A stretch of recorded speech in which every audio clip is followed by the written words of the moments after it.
So are y'all rethinking the support of the severance tax at all? See, this is just an educational conference. Yeah. There won't be any actions taken on positions here.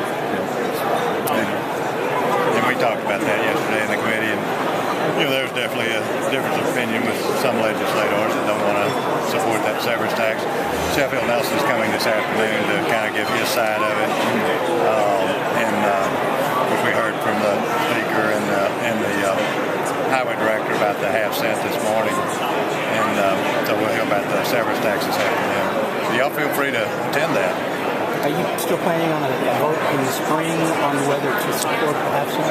Yeah, we'll take that up at our convention in June. That's when we adopt our policies and goals for the year, which last year when it came up, they decided to defer on that until the next convention because at that time they would have more information about it.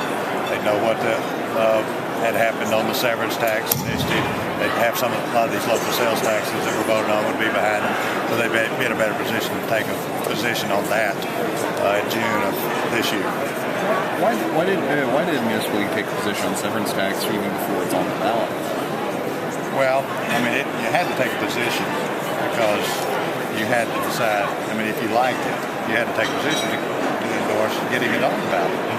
See, that one was not assured that it would be on the ballot like the half-cent. So that's why they took a position on it last June, where they can take a position on the half-cent this June. I mean, I guess what was the reasoning for supporting it anyways?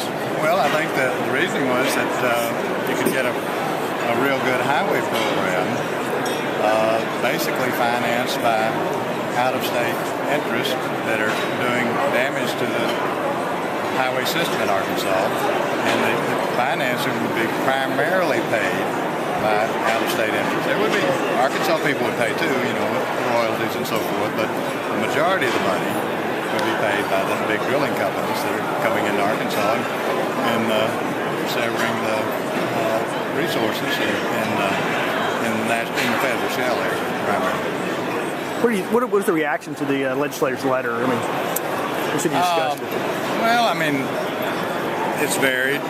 Different legislators have different opinions, and that was to be expected. See, that issue was presented in the legislature, and the legislature didn't look at the 5% bill that Speaker Moore talked about this morning. And so, if that had passed, I don't think that initiative effort would be out there. But I guess you haven't heard it, even though you'll take positions on our conference. You haven't heard any rumblings from any members that they want the spring to rethink the severance tax or anything like that. I haven't heard anything yet. I would imagine somebody might say that, but I haven't heard that yet.